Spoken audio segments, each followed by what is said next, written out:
Pe fesca má hódaine, ha sin nuas a college vi seo conir an noch, agus ha me se countach go bhí einchemaking a seo, ha me countach go bhí tar just aking agus tar choras sin Geordie. So good evening, everybody. Thank you very much for joining us. We're really delighted to have you all here. I know we're going to have a really good evening with some really good conversation, and I know we'll also have a little bit of debate, and that's fantastic. So the most important thing to note is we are now recording the session. You're very welcome to leave your videos on if you're happy to be recorded, but if you would prefer not to be, please just turn your cameras off and then you won't appear on the recording. I'm going to just do a little bit of housekeeping just now, and I'll just start by saying my name is Sally Reynolds. I'm one of the Scottish Land Commissioners, and I'm joined this evening by Andrew Finn, who's the chair of the Scottish Land Commission, and James McKessick-Leach, who's our policy and practice lead. And most importantly, we are joined by Sarah in the background, who's going to keep us right and keep the information flowing in the chat box. So thank you very much, Sarah, for the technical support. There is a privacy notice, a link will be in the chat to that. We're going to kick off shortly. We will finish no later than 8:30 p.m. We'll finish earlier if the conversation dries up, but it never has yet, so I don't expect it will. And we will let you all away for a cup of tea at 8:30. As I said, you're very welcome to leave your videos on, or you're very welcome to turn them off. We are going to start off the evening by Andrew telling you a bit about the Scottish Land Commission, what we do, our plans for the future. But most importantly tonight, we're here to hear from all of you. That's what's most important to us, and that's the interesting part of the evening. So we'd love to hear your questions, comments, anything like that, your feedback on your experience of land reform. And this can be done in a multiple of ways. I'm happy for you to raise your hand and just speak, or to enter your questions or comments in the chat box. So please just do that. So at the end of the session, we will have a survey link. We always really encourage you to do this. These meetings have evolved over time, and they only evolve because you tell us what works and what doesn't work, and that's really important to us. So please do respond. So I'm going to pass over now to Andrew. He's going to do a bit of a presentation, and then we'll come back and each of us on the panel will give a little bit more information on our background, and then it'll be over to all of you to ask questions. So thank you very much. Over to you, Andrew. So thanks very much. Great to see some quite familiar names, actually. That's good. And some people I don't know, so that's marvelous as well. I am just going to do a wee bit of a gallop through, what on earth is land reform and what on earth is the Land Commission, just to kind of set the scene, because not everybody who logs into these things knows anything about what we do, although I know perfectly well from some of the names on the list that some of you know at least as much as I do. So please bear with me if you are an expert, but I do want to do that. Just very briefly about myself, I've been chair for about seven years. I will be leaving early next year, and the government, in fact, has just advertised yesterday for a new chair. So if you fancy taking over, there's your chance. I'm also a Crofting Commissioner, and I also work in the Prisons Inspectorate. I've spent the last 2 days talking with prisoners in central Scotland, which is fascinating. But let's talk about land reform. If I can get this thing to work, let me see. Oh, come on. There we go. So there is a chat function, and please use it, not just to tell us what you think about land reform, but also to tell us what you want out of this evening. Because if the whole point of these things is to try and help you. So please, use the chat in whatever way you want. It's a great thing, actually, a way of communicating. So land reform, what is it? People talk about it. Parliament set the Land Commission up in 2016. Parliament clearly thought there was a lot to be done on the land reform front if they went to the effort of creating a new public body to help them. So there's obviously, certainly among all political parties really, a sense that there's something to be done, and it needs to be done well. And I think we all know, people endlessly talk about big estates and history and the clearances and so on and so forth. And yes, of course, we do have one of probably the most concentrated patterns of land ownership in Europe, and you can argue, some people will argue that has benefits, and it undoubtedly does, and some people will argue it has disbenefits, and it undoubtedly has that as well. So there's big issues around that. And most people also know that land reform is something to do with the rights of tenants, whether tenant farmers or crofters, and the balance of rights and balance of power, if you like, between tenants and landlords in relation to land. So people kind of know that stuff. Probably people less aware that increasingly it's about new issues. So, for example, let's take that picture on the left is taken actually just at the head of the Angus Glens, and it's an estate trying very, very hard to restore the peatland, reduce erosion, increase the accumulation of peat, which will sequester carbon as opposed to release carbon, which will improve biodiversity and will be, in many respects, an important contribution to both the climate emergency and the biodiversity emergency. And there are lots of things happening around that now, which raise issues about rights and about benefits and about fairness and about justice. For example, much as with the wind farm debate 20 years ago, where people said, well, hang on, whose wind is it? And then who should benefit from trapping the energy out of this wind? And we came up with a sort of mechanism for community benefit to share the benefits. Similarly, there is now a big debate about, well, whose CO2 is it? Whose biodiversity is it? Whose wildlife is it? And who should be benefiting from all this? Big, important issues. Another big, important issue of the last probably 5 years is the colossal amount of vacant and derelict land and indeed buildings in Scotland, especially central Scotland, less so in Angus, although there's a fair bit around the coast actually in Angus. But what are we doing about this? Unlike most of, after the war, for example, Germany rebuilt big chunks of its cities. In West Central Scotland, where we had massive dereliction after the war, we largely just left it. And it's a blight, frankly, a blight on communities in these sorts of places. And it's lost potential.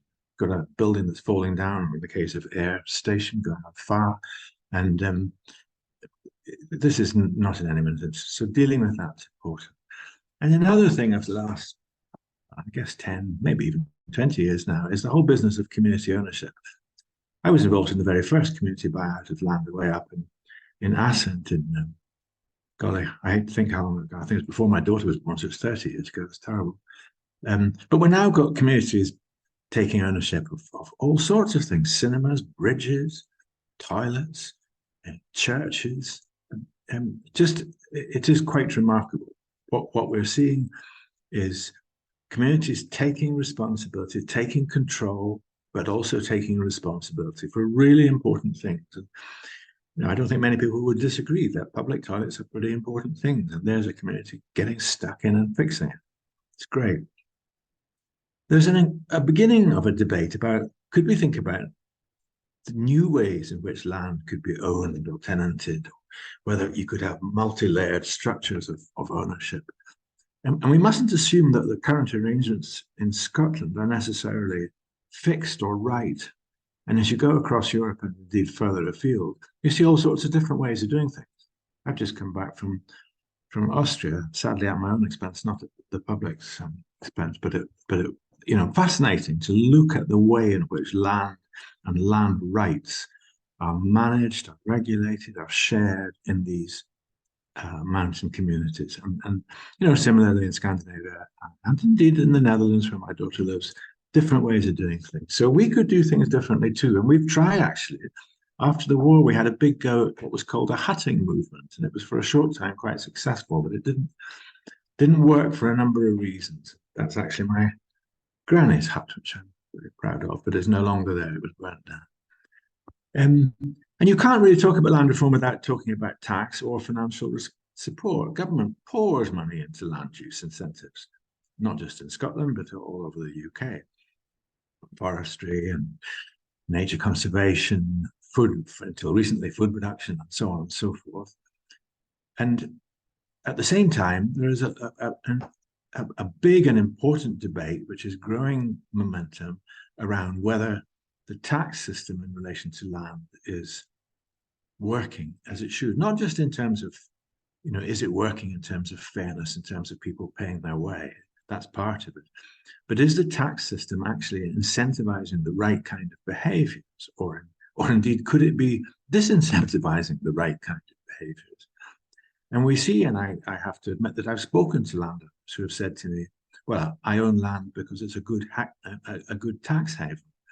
Now, that may be true in some circumstances, and if it is, we need to address that sort of thing.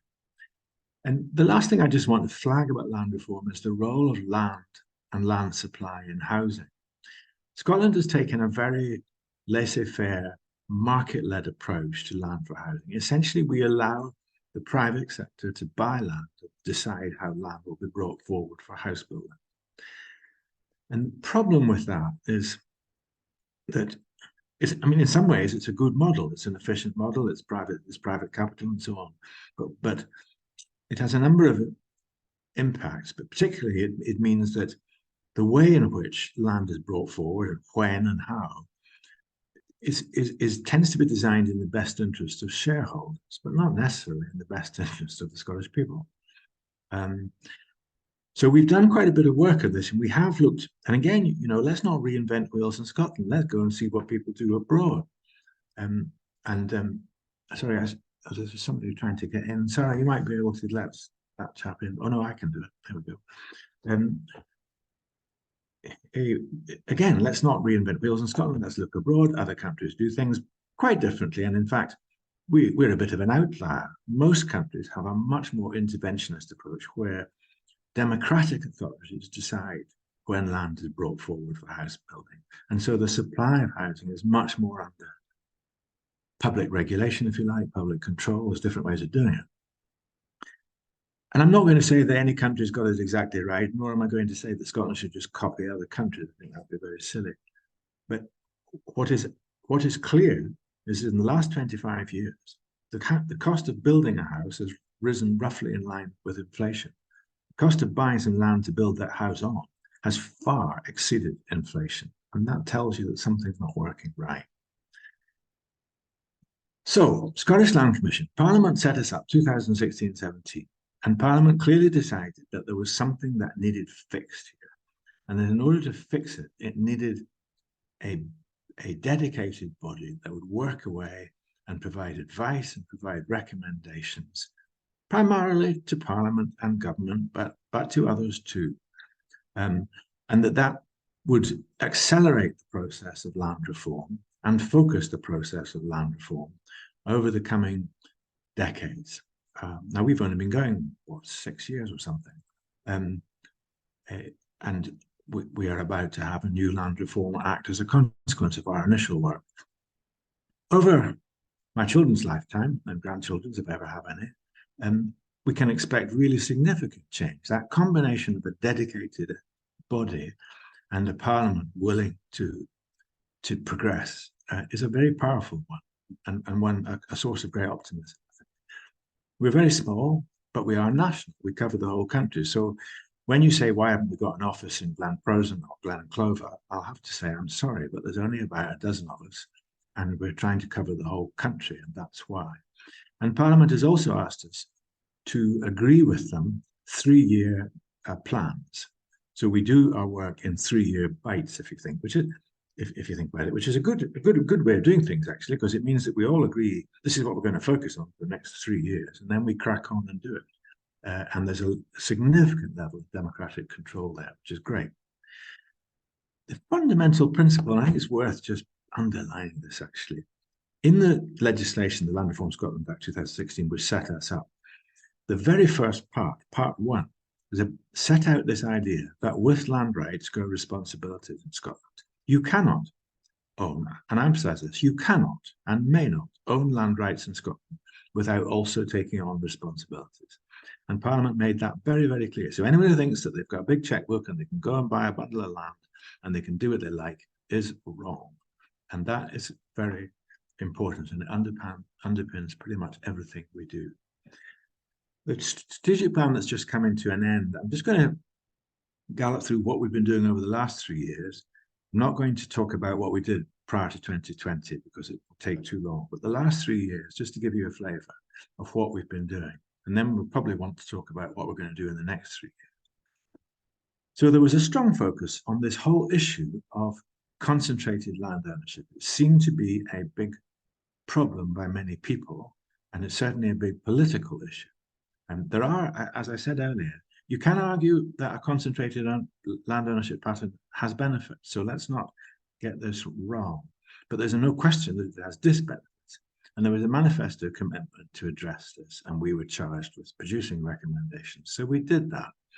And we produced a range of proposals to strengthen the emphasis on responsibilities, essentially controls on power. We made the point that the central issue here is not that he's got more acres than she has. The central issue is that with land goes power. And if you've got a big concentrated holding, then you potentially create a degree of localized monopoly of power. And that's potentially dangerous.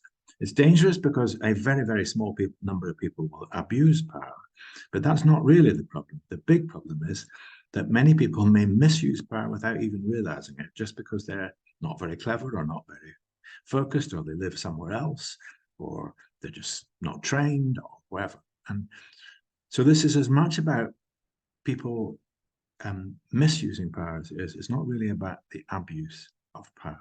So we said that we need to really strengthen this. And there's a range of proposals. We also said that, look, in a small number of situations, and it probably will be small, these localized monopolies are not right. They're actually they're not in the public interest. And if you have someone who owns 5,000 hectares that takes in a village, a petrol station, the shop, the hotel, whatever else, owns all the land where potentially you could have a school or a business or any of these other things, that's a monopoly by most people's definition, and it's not necessarily in the public interest. So we said over a certain threshold there needs to be a public interest test. And the government took all that, published a consultation paper last year. There was a big consultation. They've now published the outcome of that consultation, and they've said in the Butte House Agreement that they will publish a land reform bill by the end of the year that will take all that in. So we'll see what happens next on that.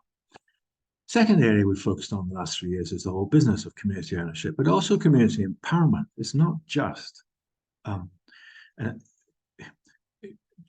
ownership has developed in many ways in an extraordinary way. 75% of people in the Western Isles actually live on community-owned land, including Sally. That's remarkable, actually, and it's been done partly by crowdfunding and increasingly in the last few years by public support through the Scottish Land Fund, which is a public fund. But initially, and certainly when I started off in this, it was all private money. It was all philanthropic money through crowdfunding. And it increasingly involves land, woodlands, buildings, bridges, all sorts of stuff. There is this thing called a community right to buy, CRTB, in extreme circumstances, but there are real constraints on that. Under the European Convention on Human Rights, there is a significant amount of protection of property rights in human rights law, and there should be, because property rights are fundamental to our economic model. We can't just go wading in, pinch people's property because we feel like it.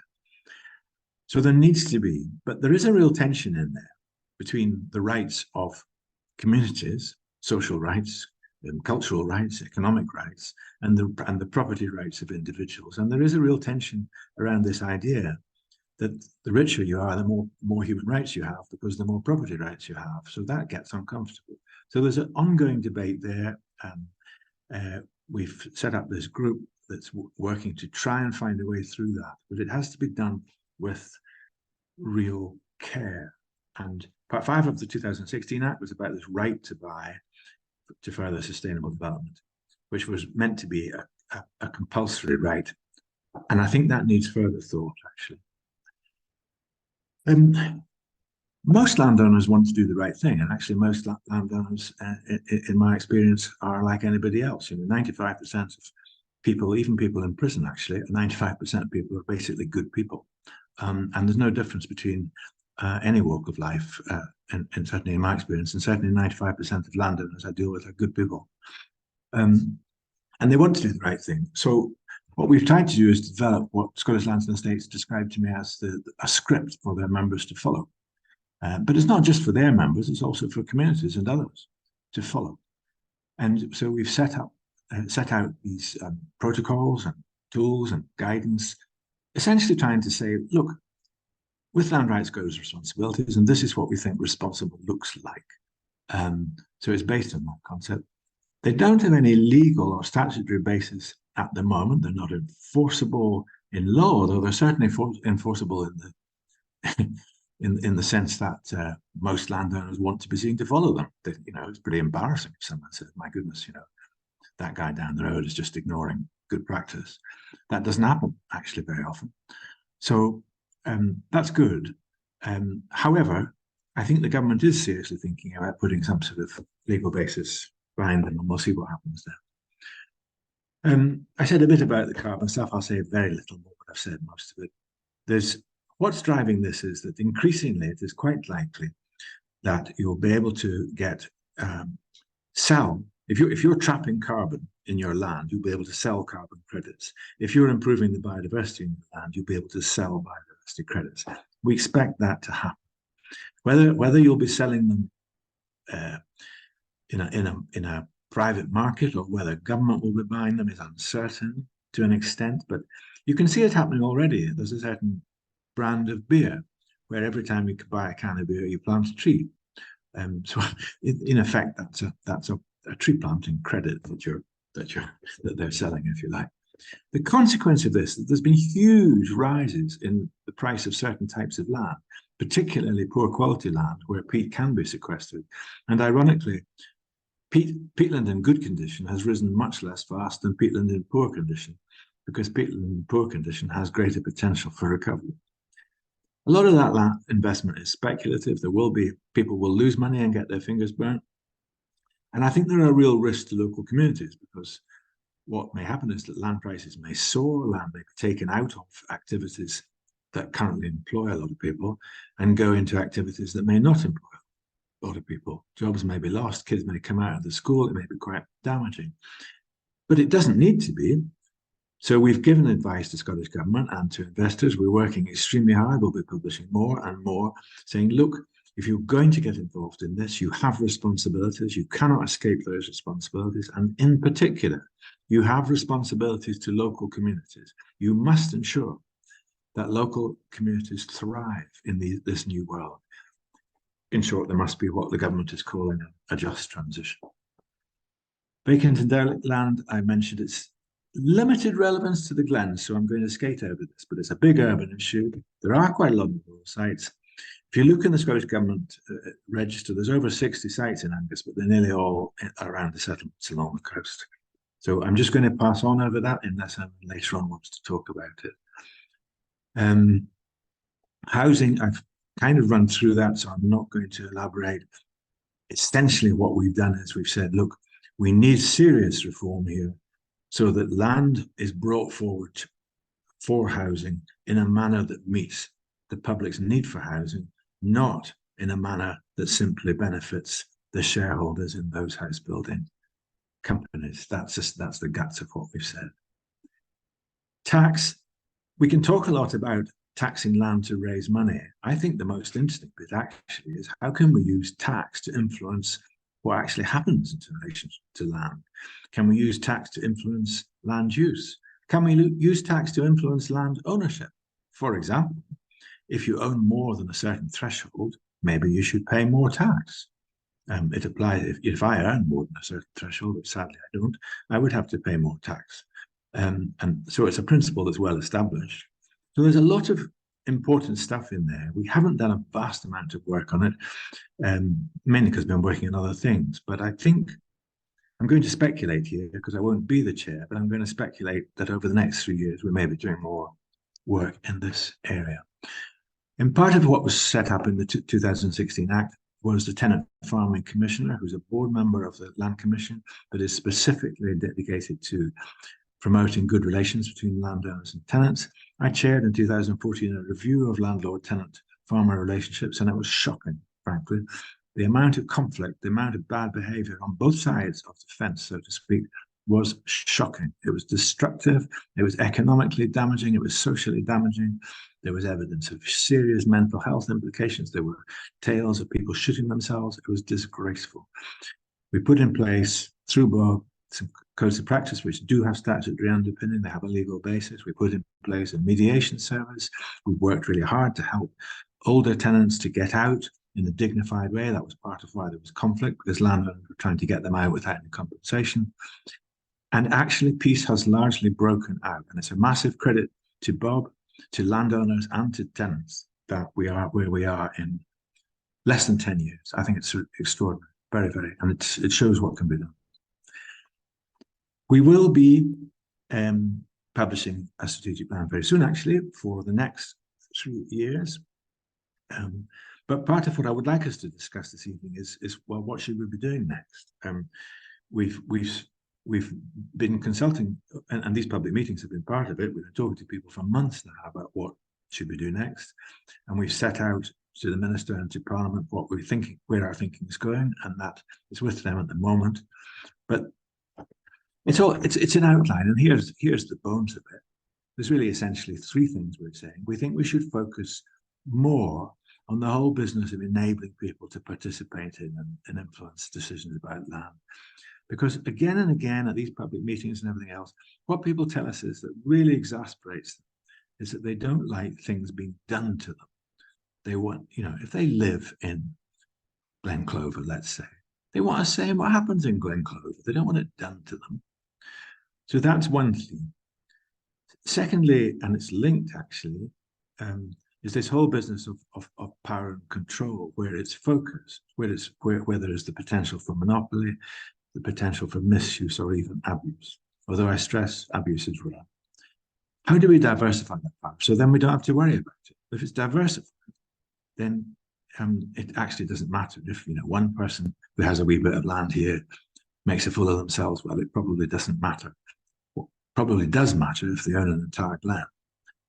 So that's the second theme. And with that is the whole idea of maybe putting structures in place that actually share the power within the holding. So rather than breaking up a big holding, you might put a structure in place where to share power. And the best example we already have of that actually is crofting, where in effect, land use decision making on a crofted estate is already shared by the owner and by crofting tenants. And thirdly, but I think it is really important, and it links to the misuse point, Scotland's land is probably our biggest and certainly one of our biggest economic assets.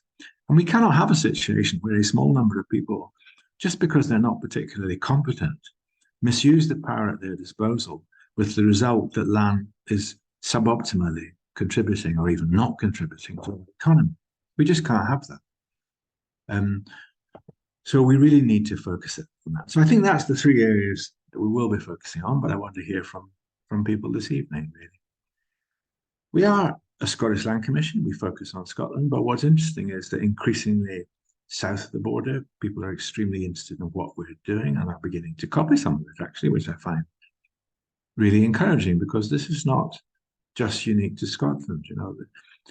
All of us in the UK and indeed across Europe need to be constantly thinking about how do we modernize our systems of land ownership, land use, land regulation, land governance, in order to be fit for the 21st century, in order to be fit for the circumstances that our children and grandchildren will have to deal with. And they're going to have to deal with some pretty challenging environmental, climate, social, economic things. So we cannot stand still. So thank you for your patience. I just thought I'd put the contact stuff up as well, because we really do welcome contact. And I maybe say this now, Sally, but you might want to say it at the end. But if anyone this evening would like to speak to us but didn't want to say anything in the meeting for whatever reason, you should always feel free to contact us if you want a private chat, because we appreciate that sometimes people don't like expressing their views in public. Sally, back to you. Thanks very much, Andrew. So that's our kind of presentation. Thank you to Andrew for such a good overview. I'm going to now ask James just to introduce himself, and then I'll come back to Andrew if he wants to add any more to his introduction, and then I'll introduce myself, and then I'll be over to yourselves for questions. Cool, thanks, Sally. So I am James. I'm Policy and Practice Lead at the Land Commission. My work largely revolves around, well, a lot of the areas that have been covered, but governance, land property, human rights, the land markets work that some of you may be familiar with, and of course our advice on the pattern of land ownership and the measures in the Land Reform Bill. My background, I come from a family farm outside Elgin. Would have been 7th generation if I kept going in that vein, but that's looking increasingly unlikely. And then I've done various kind of odd jobs in the private sector, public sector.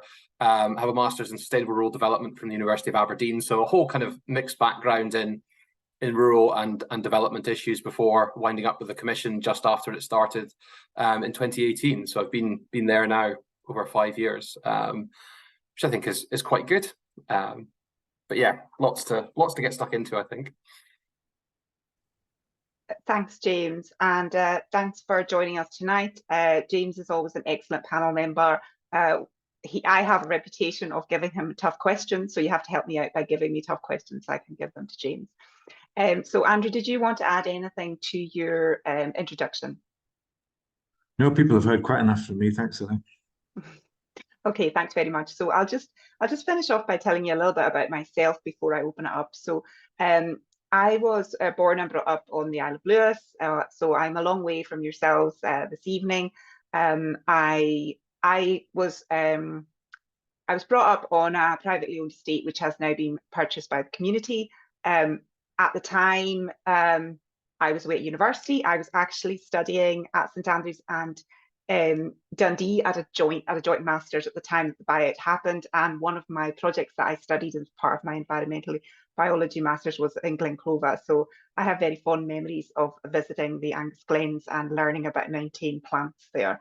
So that was really interesting. I did a postdoc and I later then worked for a community landowner for many years. I was an agricultural consultant before that, but I worked for 8 years for a community landowner. And I just finished that a couple of months ago. And what's really interesting is I found that a fascinating job. I was with them from just very shortly after the buyout to 8 years later, and seeing that journey was really, really special. And it'll always be a special part of me. But what's really interesting is I've now gone to a new role within a trust port and within Stornoway Port. And what's really interesting is I've been there 3 years and my role is business development. And of course, land comes into everything we do. And even though we're about the sea, we still end up, we obviously own land, but we're looking for land. We were having conversations about peatland restoration today. So it's really interesting how land is so important to everybody in their everyday lives. And it's really important to me. So I continue to work in economic development in my new role, but as always, land is never far away. So I've been with Scottish Land Commissioner for 7 years now, and I have 1 year left. And there are adverts that came out yesterday for up to 3 Scottish Land Commissioner posts. I would highly recommend this. It was my first public appointment and I thoroughly enjoyed it. And I would recommend it to anyone that if you were interested to get in touch with one of us and have a chat if you want to find out more about it, just to see what the experience has been like, or please do consider, have a look at what's available. I honestly can't recommend it enough. I found it really, really good to me in terms of my growing. Thank you very much to Zara for putting the information up in the chat now. So as one of the, if you've been to some of our public meetings before, you'll know that the team are really good at putting lots of information in the chat. So we had some feedback that people found that kind of difficult to keep up with and to be able to get later, you know, that they didn't want to have to save the links as they went. So what we've set up is a new system, and there is a link, and Sarah will share that again, which gives you, it's called Wakelet, and it just gives you a link to one page with all the different useful pieces of information. So please do have a look at that, and that will be shared when the video is shared online as well.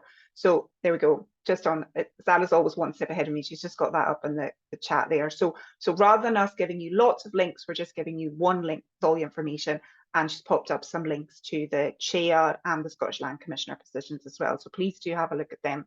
Just a reminder to anyone who came in later, we are recording. If you're happy to have your video on the recording, please do leave it on. If you would rather not, just turn your camera off. You can ask questions in the chat, or you can ask questions. You can just put your hand up or wave, and try and use the raise hand function if you can, because it's easier for me to see. But if you do wave, I will do my best to see you and get your questions. So I haven't got any questions in the chat yet. So I am going to start by asking James a question, as I fully expects. So James, I wondered if you could just give us a little bit of, Andrew spoke about natural capital in his presentation, and he used an example there in the Angus Glens. And I just wondered if you would be able to just share with us a little bit about the work we've done to date and possibly some upcoming work that's coming on that. Yeah, so I think everyone will be aware it's been one of the hot topics, particularly in the last couple of years, and people will be familiar with all the green layers headlines that were floating around and still do float around. But fundamentally, beyond the headlines, the question that was asked of us by government was to find out what's actually going on, what's actually happening within the land market. Are all these headlines and kind of rumors of investments and secret deals and everything else that's going on, is it really happening on that scale? Is there a need to panic, if you like? And that's the first step for us. I mean, it's core to our work that we actually have evidence-based policy. We don't, kind of react to the headlines and kind of come up with ideas to suit journalists. So it does take a bit of time to do that. And we spent a lot of last year, kind of figuring out how do we do this. A lot of the data sources, if anyone's tried to find out information on land and property, it can be quite difficult. Particularly if you end up going to Registers of Scotland and trying to dig out the paper records and say scenes and all that kind of stuff. So there's a lot of work that goes in to try and understand fundamentally, what's going on in the land market, who's buying, who's selling, what the reasons are behind that, what the drivers are, how much of that is an influence of government policy, whether then there are policy conflicts between different arms of government or different policy aspirations, and also, of course, the wider global circumstances that we find ourselves in, and in which Scotland is a very small player, but can be quite a significant one in some ways. So when we published our first set of land market reports last year, I think it came as perhaps quite a surprise to some of the headline believers that the biggest driver in land prices in the past while has actually been commercial forestry. So something that Scotland is very familiar with, an industry that has been around for decades, was actually the biggest driver of activity. And perhaps those headlines around green layers had been somewhat overblown. Certainly in areas and particular purchases and some of those high profile ones around those sellers of beer that Andrew mentioned earlier, there are definitely those types of acquisitions going on. But actually what we were seeing is that commercial forestry was the main driver, driven by a range of factors, particularly the price of timber, as well as some of the tax treatment as well, and investment opportunities. That's changed slightly in the past year. And again, we published some work earlier this year on market insights. We'll be following that up with some of the more robust data in the next few weeks. But again, that shows a similar picture of it's very much a commercial forestry driven rise that we're seeing. And yes, while natural capital investment is important, it's only part of a much bigger picture. And again, a lot of those motivations for people buying and selling are driven by a range of different factors. So particularly in agricultural areas, the decline of hill farming and rough grazing types of agriculture are feeding into it. But right at the other end of the scale, instability in the global economy means that some large institutional investors and multinationals are looking for safe places to park their cash. And frankly, Scottish land is better than gold in many respects. It doesn't tend to go down in value at all, but we are very much a well-established property-owning democracy. And if you're a big multinational that's perhaps selling up in China, then Scottish land looks like a safe bet, at least for the interim. So there's a whole range of motivations feeding into that land market activity, of which natural capital is one, but it's by far and away not the headline that some would think it is. Thanks, James. That's really good, and it's good to get a bit more information on our land market reports there. We've got 3 hands up, which is absolutely fantastic. So I'm going to come to you in order of when I saw your hands go up. So I'm going to start with Ruth Watson. Are you able to unmute, Ruth, and just ask your question? Oh, here she is. Yeah, if you just unmute her. That's perfect. Hello, sorry, I've got a rather irksome Labrador trying to harass me at the moment. So I was interested in what you were saying about the trees, because I'm aware of one estate owner who said that they'd had somebody phone them up, a land agent, asking if they were planning to sell their estate for them to put commercial forestry on. And this particular estate does a huge amount of work with livestock grazing under trees, organic and about as good as you're going to get in terms of sort of ethical, regenerative, biodiverse landscapes. And so obviously they refused this offer, but the agent said that they had another 5 estates that they were planning to call that day. So I'm aware that this is something that's very much happening, and it's not about personal use, it's not about families, it's about, like you say, multinationals, pension funds and all that, sort of trying to land bank, which puts extra pressure on, how are you going to get entrant hill farmers in, and how are we going to give people more opportunities? How are local people going to get onto the land if they're being priced out by people who are not even planning on putting the right trees in the right places necessarily? And I know that here this evening, we've got 3 estate owners who I'm aware are doing a huge amount of work to, do the right thing in terms of land use and biodiversity and being socially conscious, and all respect to them for that.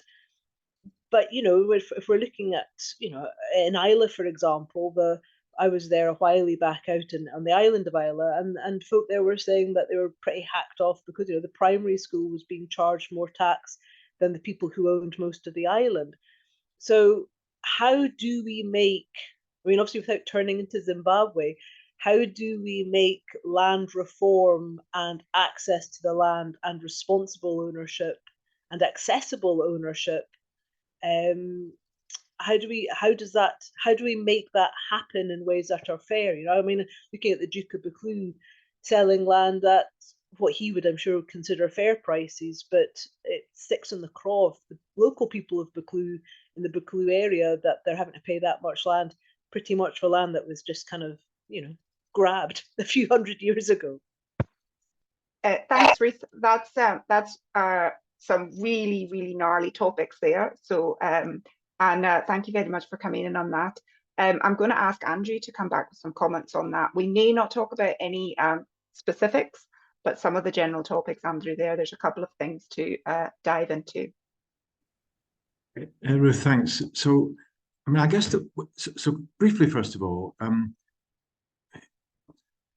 it's not a perfect world, and 12 of us at the Land Commission are not going to make it a perfect world.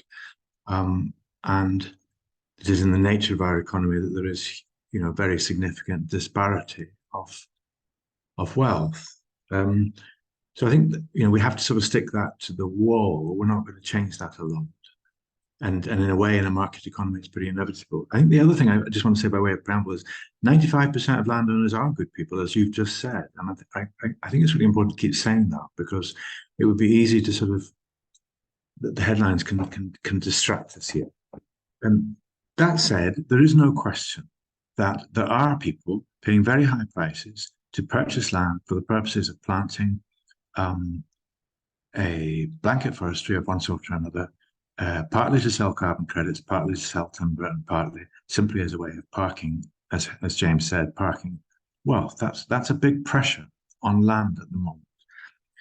We've made some recommendations already, and one of the most important ones around forestry is that the forest, most if not all forest planting is done with the assistance of some sort of public grant. So the key to this, I think, is as much as anything, the way in which we deploy those grants, the way in which people are consulted, communities are consulted about those grants in a meaningful, a real way, a way which might involve a community saying, no, we don't think they should get a grant, and that is listened to, or that they condition those grants so that the forestry is designed in a way that is compatible with community vitality. So I do think that we've said this, and I'm going to go on saying it because I don't think it's wholly been heard yet. the idea that a forestry grant should be some sort of semi-automatic public subsidy needs to go. It needs to be much more conditional on responsible commitments. On tax, we just don't at the moment we haven't done the thorough work on tax. So I'm not going to say very much about that other to acknowledge, Ruth, that you are right. You must be right. Tax, just as forestry grants are a powerful lever, so is tax. So you must be right that sensible use of tax needs to be in the mix over the next 20 years. But it has to be sensible. Poorly thought out tax can be a very damaging thing. Thanks, Andrew. And I'm not going to come to James on this one because we've got a couple of other hands up. So Dee, you were next on my list. Thank you so much for joining us. I've met Dee before, and congratulations on becoming chair earlier this year of Scottish Land Estates, and we're delighted that you're here with us tonight. So over to you. Thanks, Ali. Hi, Andrew. Hi, James. Nice to see you again. So I have some concerns about this, and my concerns, I suppose, revolve around a few things. Firstly, the value of land. I mean, an acre in Edinburgh is probably worth the equivalent of 1,000 acres of farmland, which is worth 10,000 acres of upland. And I think it's important to understand that difference in terms of, and arguably someone who owns an acre in Edinburgh exerts more control over land than someone who owns 1,000 or 10,000 acres in a remote part of Scotland. So what I would like to see is kind of an understanding of that. And the other part is obviously a lot of us are, family businesses as such. We're aiming to be here for the long term and do our part for community, for climate, for biodiversity, etc. And there's a difference between that type of owner and possibly someone who's in it for a quick buck and a tax offset or whatever it might be. So I guess I wasn't really asking a question. I was really more saying that I think those are the sorts of things that one needs to understand about it. And I also think that what we need to try and do is get everyone working together, communities and so on, and working together for common goals, which are climate change, which are these things. And how do we do that rather than, I feel sometimes as an owner that I'm sort of, what do you call it, demonized or whatever, or not me personally, but landowners generally can be demonized when actually there's a lot more nuance in that debate. And I think we need to kind of find a way to pick our way through this quite complicated subject to get to a point where we recognize the good work that people do, and then we can call out the work where it's not up to speed, and or up to standard, how do we get people up to standard? So I suppose that was really just throwing that out for your reflections on that, I guess. Thanks, Dee, that's great. And I think all of us were nodding as you were saying that, and I was particularly nodding because as you talked about being in it for the long haul and the way you spoke, that is so reminiscent of how community landowners describe their governance and how they work, and you're absolutely right. And I think we do try to avoid the tarring everyone with the same brush and demonizing anyone, and kind of talk about those differences. I'm going to come to James now because he did unmute at the last point. So just if you wanted to reflect at all on Ruth, and also if you want to reflect on anything that Dee says, especially maybe that land value point at the beginning, that's quite interesting. Yeah, so thanks, Sally, and thanks, Dee. I think you're absolutely right, and I think in any kind of walk of life or amongst any group of people, there's always a few people that ruin it for everyone. And the heart of our work is to try to find that balance where we can keep saying and 95% of people genuinely do a good job or are trying to do a good job. It is just that minority that cause 95% of the issues that we need to deal with. And trying to do that in a balanced way is a challenge, and will always be a kind of moving set of goalposts. But hopefully, the work that we're doing and the work that particularly my good practice colleagues do with yourself and your members, sets the tone for expectations and direction of travel. I think in terms of land values as well, and the issues of potentially, power and control in urban areas, you're absolutely right. I mean, a person that owns an acre or a hectare in central Edinburgh exerts far more power on the economy, both locally there, but also potentially nationally in terms of the assets they control, than someone with 10,000 hectares in Angus or Tayside or wherever. I think the issue for us probably arises that the phase that we're in now in terms of our evidence base is very much rural evidence base. So yes, we recognize the issues in urban areas. We recognize the need for measures to bring forward urban land reform as much as rural land reform. But as an evidence-based, organization, we go with what we've got, and unfortunately at the moment that's mostly rural. So we'll do what we can, and we certainly coming back to the urban area. My colleague David works kind of almost exclusively in that area of urban land reform, vacant derelict land for housing. But it's a lot more difficult, and there are a lot more. I mean, people might think, there are lots of vested interests in rural land ownership. In urban land ownership, it's on a whole different scale of vested interests and shell companies and foreign owners and all sorts of shenanigans that make rural land ownership look tame in comparison. And I think just on that point, and picking up on what Ruth was saying earlier, one of the things that we're really advocating for government and for others is transparency. And that's one of the key things that both makes markets function particularly well, but it also shines a light on the issues and where transactions are available. And of course, we're very much aware of forestry agents, chapping on doors, offering large sums of money to people, and particularly some of those hill farmers that are looking, to a future without a successor because the kids aren't particularly interested, have got their own careers or whatever. That's a thing they might never have thought of until the forestry agent comes and chaps on the door and makes that large offer. So one of the things that we've recommended is that for any types of transactions, particularly those more significant transactions, is a very simple public notification scheme. So in the same way that if you want to do something and build a shed or build a house or an extension or whatever, you have to apply for planning permission, a very simple notice in the paper, that sort of exercise. If you're putting your land up for sale, why not do something similar? It just brings that level of transparency that perhaps then gives neighbouring farmers or the community or a local business the opportunity to just put their hand up and say, actually, can we have a chat? I might be interested in buying this, and perhaps not sell to the forestry agent instead. So I think transparency is a real issue in the operation of the land market. And as I touched on earlier, Registers of Scotland and having paper say-scenes that date back centuries is really not very helpful for trying to do 21st century evidence-based policy. So I would advocate, very much on the transparency side, and there are lots of measures that we could do, some of them potentially very, very simple, and I think the sector would welcome as well. Thanks, James. And I was just going to pick up on two points there that I kind of came to me as you were speaking there, and then I'll pass to Andrew. So one thing is you're talking about that kind of power dynamics, and another place where there's a parallel is in an island scenario. So as you say, the land where I live is not worth anywhere close to what it's worth in Edinburgh or other parts of the Scottish mainland.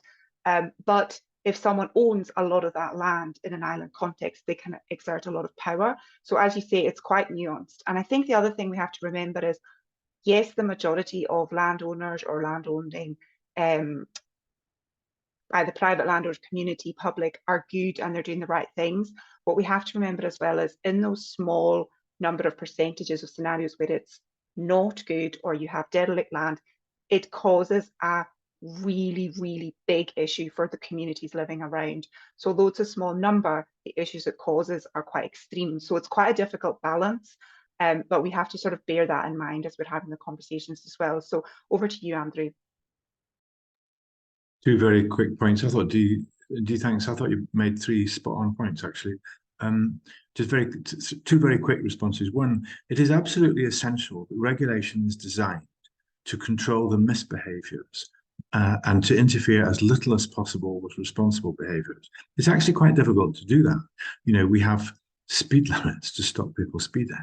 We don't do and they're designed to interfere as little as possible with everybody else. We have planning regulation to control the misbehavior of people who go and wreck the place, environmental regulation. All regulation is designed to catch the people and stop the people who are going to misbehave. And of course, it becomes an inconvenience for everybody else. It's practically impossible to design regulation that's perfect. But absolutely, we need to keep underlining this. The purpose of regulation is to deal with the people who are, frankly, behaving in a socially irresponsible way. So that's one point. The second point is, I think, one of the most interesting debates that Scottish Lands and Estates needs to have. And it's this business about being demonized, to use your word, or vilified would be another word, and the consequences of history. And there's a bit of the politics of envy tied into it too.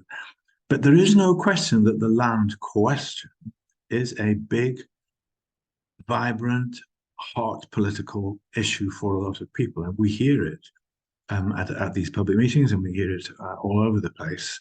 And so do you. And I think the question that I really would like to grapple with you, not now, but on some other occasions. So first of all, why is that? We need to understand better why that is. And secondly, we need to understand what Scottish Land and Estates and what the landowning community need to do to settle the politics, because this politics is destructive, it's dangerous, it's not good for anybody. So and part of that, I think, and I've made this challenge before several times in the last decade or more in different jobs,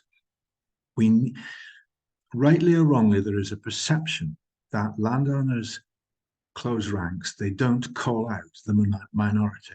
And I think it would be enormously helpful if we could have a much more open debate in which the landowning community thinks much, much harder about self-regulation.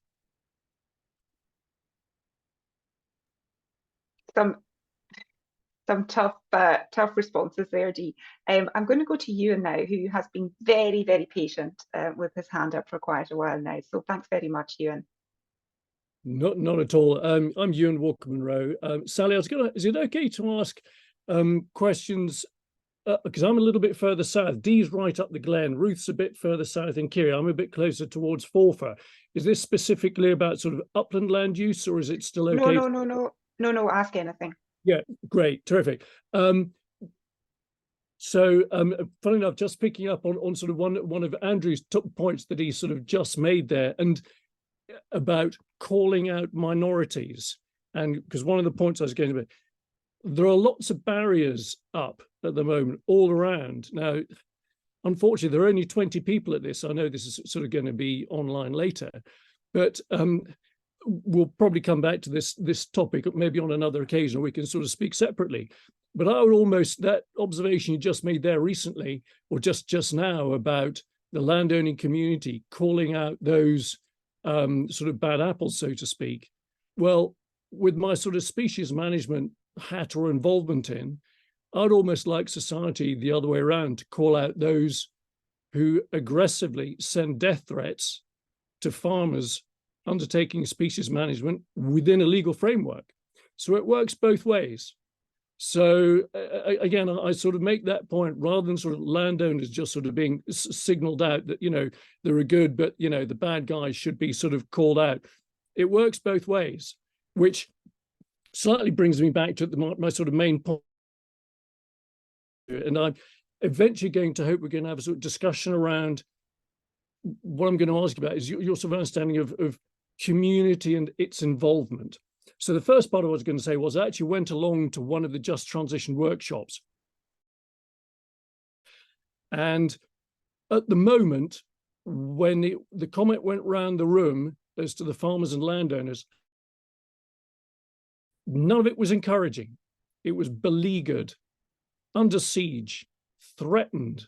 And these are pretty powerful things. And this is probably more, and this is why I bring it back down to, so I had what you call a conventional farmer around Angus. And we feel that we're sort of being dragged into something which has got an awful lot of history and legacy around it. And that's obviously something that we have to sort of pick up from. But you know, we're talking quite often about significant changes or movement off the land politically, which are active, which happened a long time ago. Now, in my world of conventional agriculture, within my lifetime, in fact, we were just talking about this with some other people earlier today, on the area that I now farm, we have seen a 90%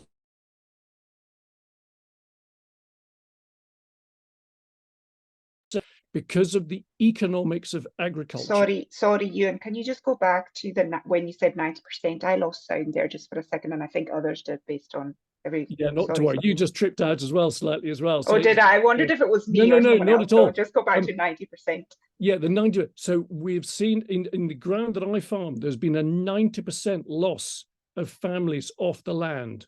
I think I said my work. It's in my lifetime. Okay. And these are big worldwide economic trends that we're dealing with.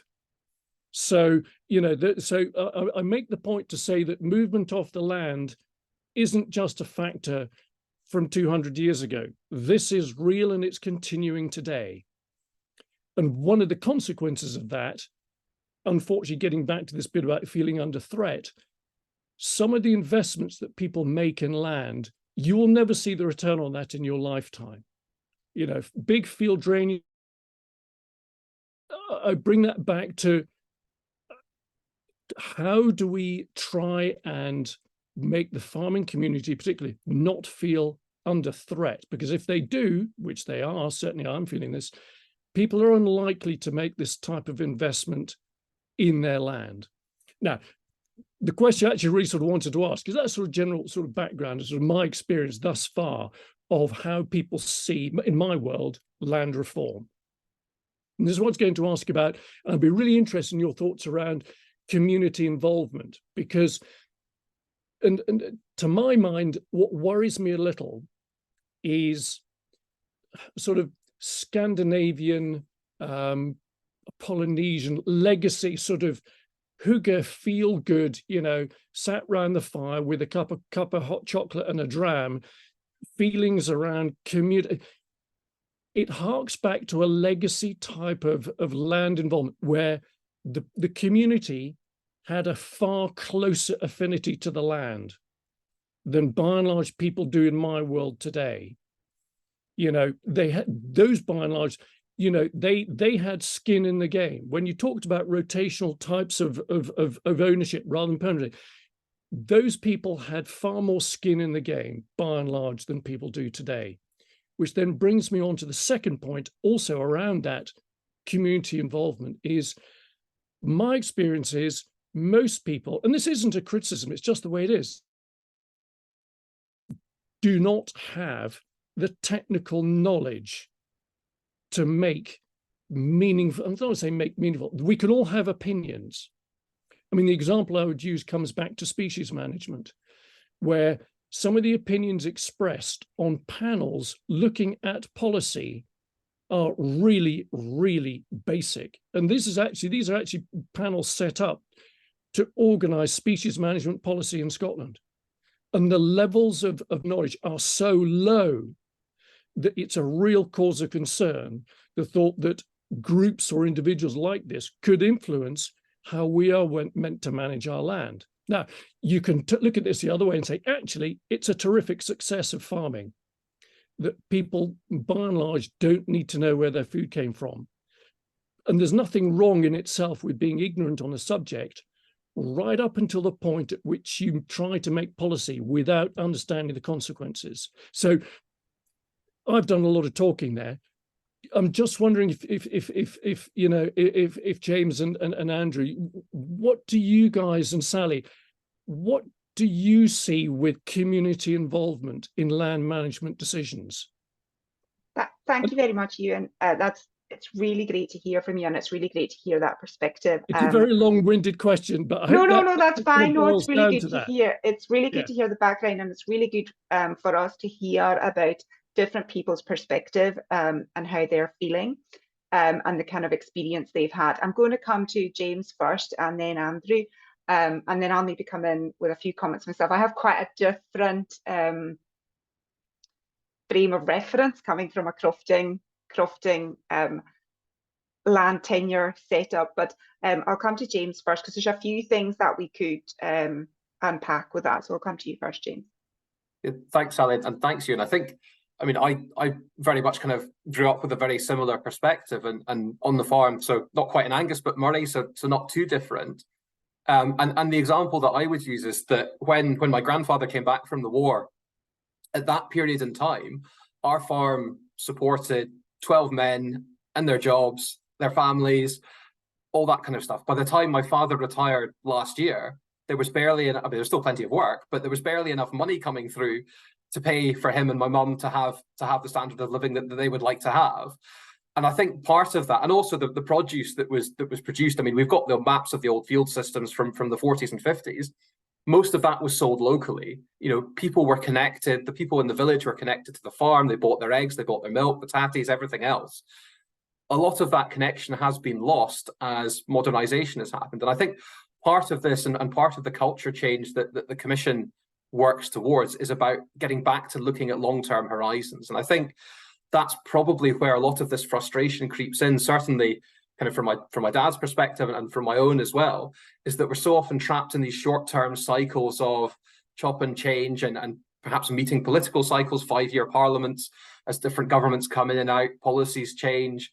But actually there are groups of people and families that are invested in the land and have been for generations that have a particular set of knowledge, and that's growing ever smaller as that connection decreases.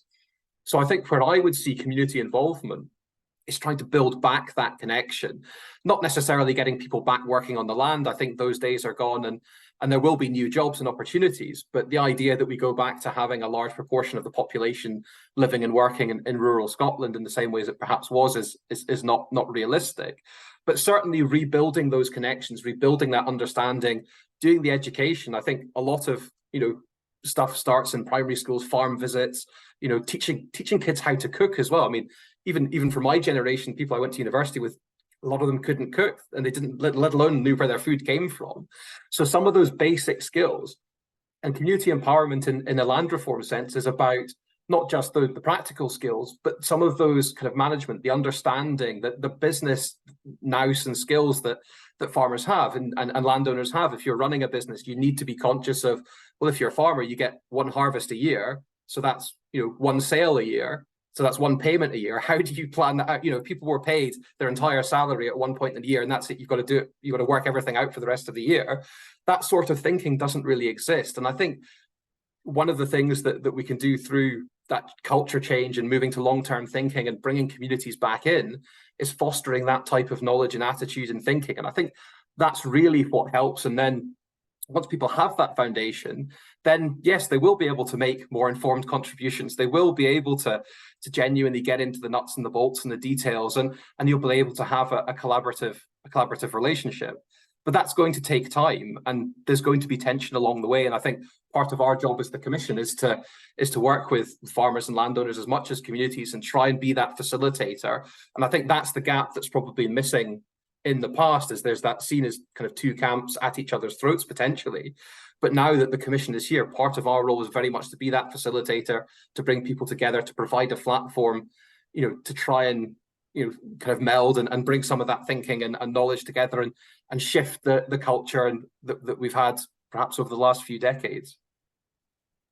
Thanks, James. And on that note, I will pass to Andrew shortly, and then we'll come to Neil, who's got a question. But just a plea to everyone that, as James said, we would like to hear from both sides. So if there's someone who's got more of a community perspective or a question from that perspective, we'd love to hear some of that this evening, because that's what gives us a good balanced debate. And I think I did promise a debate at the beginning. So over to you, Andrew, for a quick response. Sorry, very briefly, because I absolutely endorse that. I'd like to hear from people in the community and other people who've only heard landowning voices, really. I think you answered your own question, Ewan. You used a couple of phrases. In my world, you talked about in my world 2 or 3 times. You talked about my land several times. Well, it's not just your world. It's a world that belongs to everybody in the community. And many people would regard land as it being our land as well as your land. And so I think what good community engagement will look like is local people being comfortable with the way in which their, in inverted commas, land is being used. I think that's what it will look like. And there's a sort of trite but also quite telling political phrase, which is that in a democracy, you need the consent of the people for what you want to do. And I think that, if you adopt those principles, you'll be on safe ground. Thanks, Andrew. Sorry, Ewan, I'm just going to go to Neil just to let him come in. I'm running out of time, and I'll come back to you if we have time. Apologies for that. Neil, over to you. Thanks. I don't want to ask too much of a question, but I think it was useful just what Andrew said there about having voices from the community, and I'm not a landowner, but I would consider myself a member of the community in Angus, in that a lot of my work is in Angus, and was interested hearing some of the comments about forestry and commercial forestry, and a lot of quite negative comments as well, which I'm a bit disappointed about, I suppose. And I think because the reason that I would say that is because the forestry grant scheme and the subsidies in forestry, and I think also for peatland restoration, I'd add them together. Those subsidies don't exist in a vacuum. They don't go into a landowner's pocket. They actually go straight into the rural economy and into rural jobs and into the rural communities as well. A good example of that is an estate where I was involved in some work in the Angus Glens doing peatland restoration, where the landowner received, quite a sizable grant contribution. But what that meant was it meant work for me, it meant work for one of my colleagues. There were two excavator driver operators employed there for between them a full year on this one estate, and that happened because of the subsidy and because of a landowner who wanted to take advantage of that subsidy, and that was stimulated and encouraged by carbon units as well. So I think we really need to be careful about, when we say carbon, we say forestry, and we say subsidy, who is benefiting from these things, because I benefit from these things. My job is very much contingent on these things, and me living and working in a rural community is contingent on subsidy, on forestry and peatland subsidy and the carbon credits. And that's also the same for a lot of the labour that I organise. I'm a manager, but I employ a huge range of contractors, and many of them live in the Angus Glens area or are employed in that area on a consistent basis. So I think there's two questions, and I don't know if they're going to be answered in this call, but I think the first one for me is who is the community?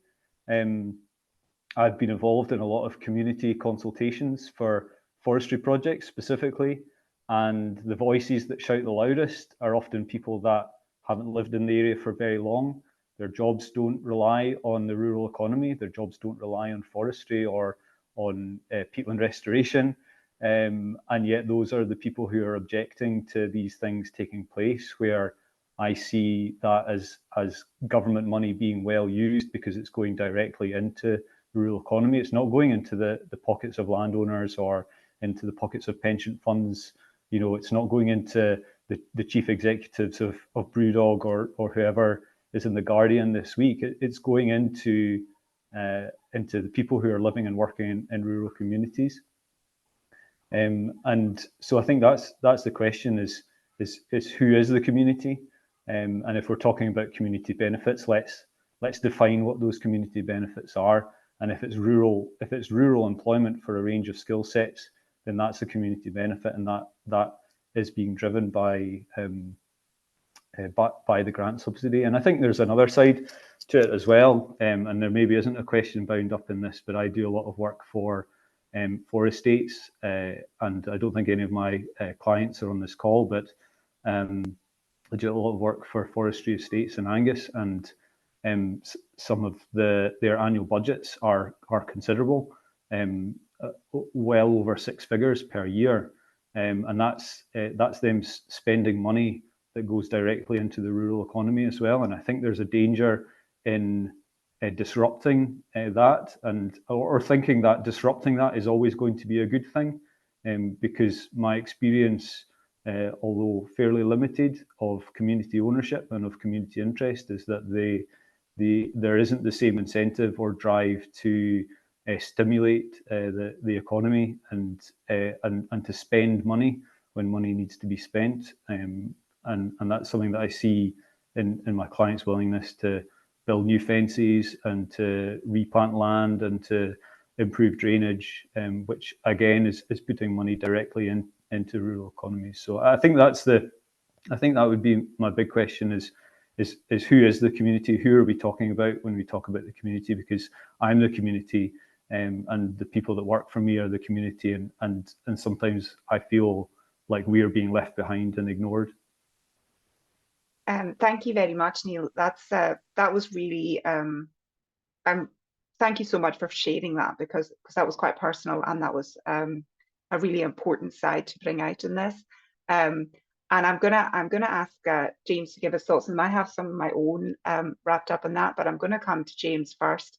But thank you so much for sharing that. Yeah, thanks. I think that's exactly the source of the view of the community that we need to hear more of. And I think that there's always this question around who is the community, what is the community? And in many respects, we've become, I think, particularly in land reform circles, because we have the community right to buy legislation, there's a very clear, definition that is a community of geography. So it is the people that live in that area, and it doesn't care about how long they've lived there for, who they are, where they've come from, all those kind of things. It's very clearly a community of geography.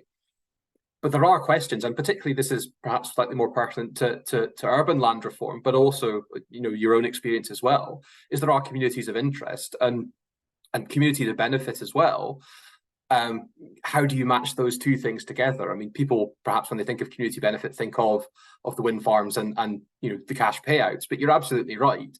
If there is that opportunity for local employment, for training, for jobs that then give particularly younger families the secure future, then that potentially helps keep kids in the local school, it keeps the shop running, all these types of things. So that's very much, part of something that we would see should be tied to things like forestry grants or other things where there is particularly public investment going into areas. Those are the types of benefits that could well be attached to that. So I think there's definitely a conversation, and it's something that we do need to have fairly rapidly about the kind of where we put the boundaries around what we mean by community, who's involved, and what those benefits actually are. Can we look beyond just the kind of the cash payment to look to those other opportunities? And again, going back to what I was saying earlier, I think part of those is getting involved potentially in management and decision making and actually that long-term planning, because I think one of the big conflicts that happens around land use change is people often feel it's done to them rather than with them. And part of that is because of the policy environment that we're in. But actually, there's an opportunity to have those conversations about longer term land use planning, land use change. For the estate owners, the landowners that are in it for the long haul, they've already got their plans. They know what they're doing. But are they working with their neighbours in the same way? What if someone from outside comes in and decides to do their own thing? And how do you approach these kind of regional or landscape scale approaches? So there's an element around that kind of long-term planning and engagement and involvement. And absolutely, it needs to look at different types of community beyond perhaps just the experience of a geographical community. And particularly if we're going down the route of trying to revitalise rural Scotland and with the repopulation agenda, that means there are people in the future rural community who aren't there yet, and making sure that their kind of opportunities are thought of as well. So there's a whole range of different things there, and I think perhaps something to unpack a bit more at a later date as well. Thanks, James. It's really interesting how you spoke there, Neil, because for me in a crofting context, we have subsidies involved, and I always talk about those particular crofting subsidies, and I know they're slightly different to the ones you're talking about, but I always talk about how if you look back at them, they've kept the lights on in these communities, and I see such a great value in that. And although it's slightly different to the context you're talking about, I think it's something that can't be forgotten when we're looking at the value of subsidy, and it's incredibly important. So I can understand some of what you're talking about. And interestingly, my experience of community ownership is quite different to yours. So that's quite interesting as well. I know you said you don't have a lot of experience, but in our context, we see a lot more employment than in the past. So we've seen a shift where there was estates that didn't employ anybody locally, and then they came into community ownership and they started employing a lot more people and putting a lot more benefits into the economy. So I think, as always, it's very nuanced and there's different experiences. But I think it's a really important topic that we need to talk about. As always, with subsidies, there are risks and they need to be weighed up, and just checks and balances. I'm just going to ask Andrew if he wants to come in there, because I'm going to have a quick look at what's in the chat. Well, not really, Sally, because I think you have a very good experience of this. I'd like to just come back to the question of what is the community, because it's almost an impossible question to answer. There has to be some sort of definition put in place. And in a democracy, we use community of place and we use one person, one vote, and that's how we work. And maybe we can come up with clever alternatives to that, with communities of interest and so on. And let's think about it. But broadly speaking, a community is defined by one member, one vote, and a line on a map. Thank you. Thanks, Andrew. And yeah, and it is so interesting to hear you you talk, Neil, because I come from an area where community is really easily defined because of that Crofton context. But yeah, I'm very much we talk about geographical, but we are going to be publishing some work very soon on community benefit, and I think you'll find it really interesting. So I think you'll be pleasantly surprised that we're not just talking. We're talking about all those wider benefits, and we're talking about all the value to the community, and exactly what you were talking about, jobs and the importance and the flow of prosperity is in there. So, Andrew, I don't know if you've had a quick chat time to have a look at Ewan's response there. If you want to come back, let me know. We're down to just 5 minutes left. So if anyone has any final questions, please pop your hands up now. One final chance. Oh, Charles. There's no. I mean, sorry, there's no Andrew. real point. I don't think there's a great deal of merit in responding. My strong message is, people need to get out and listen as much as talk. Andrew, thanks, Andrew. Sorry, I was on mute there. Charles. Thank you. Sorry, I'm not from Glens, but fascinated to hear the dialogue and work in agriculture. And I was interested in what you said there, Andrew, about community being defined by votes. And I was looking back at examples of successes of failures in community ownership. And I was looking back at particularly words which Bob Cook said about those communities where ownership had been successful were where the team all pulled together and people put boots on and actually worked on the ground that they owned. So to me, when it comes to community ownership, it's not about the vote that's important. It's about the number of people who vote that are willing to put their boots on and actually get out and work on the land. And that should be more important. And the problem that I'm seeing, which is a generational one, is that less and less people of the young coming in want to work 7 days a week outside in the cold in the winter. They want to work 10 till 4. They don't want to have to engage in the land, in the hard work that it is all year round. And so what I would be fascinated to hear is how you have such confidence that the community model will be so much more successful than the only 5% that are doing something wrong in the current model that you spoke about. Thanks, Charles. And I'm gonna come to Andrew. And I think it's really important to say that I have lots of experience of community land ownership because of where I live, but I don't think it is the right answer in every scenario. And I don't think we're saying that it works in every scenario. And I don't think we're saying that every community landowner is perfect. I know it's not. You are 100% right that it's about hard work. It's about really good governance, but it's also about very hard work. And you are spot on with that. living where I live, I put wellies on 7 days a week, most weeks of the year when I'm out doing any of my crofting. Andrew, I'm going to let you come back on that, and then I'm going to wrap things up. So nobody at the Scottish Land Commission is saying that community ownership is a sensible alternative to the 95% of people of private owners. Absolutely not. It sits alongside it. It is, after all, only a form of collective private ownership. That's all it is. So let's not get that wrong. I think there's a real misconception, partly because of politics, that somehow people see, Scotland becoming community owned. That's just preposterous. It's not going to happen. So I don't buy that. However, let's just be very careful. There are an awful lot of landowners in Scotland who certainly don't put boots on and don't even live in Scotland. So let's not say that the only people who can successfully own land in Scotland have to be here putting boots on. Are we saying that, for example, Anders Poulsen, then, who doesn't live in the country, is doing a bad job?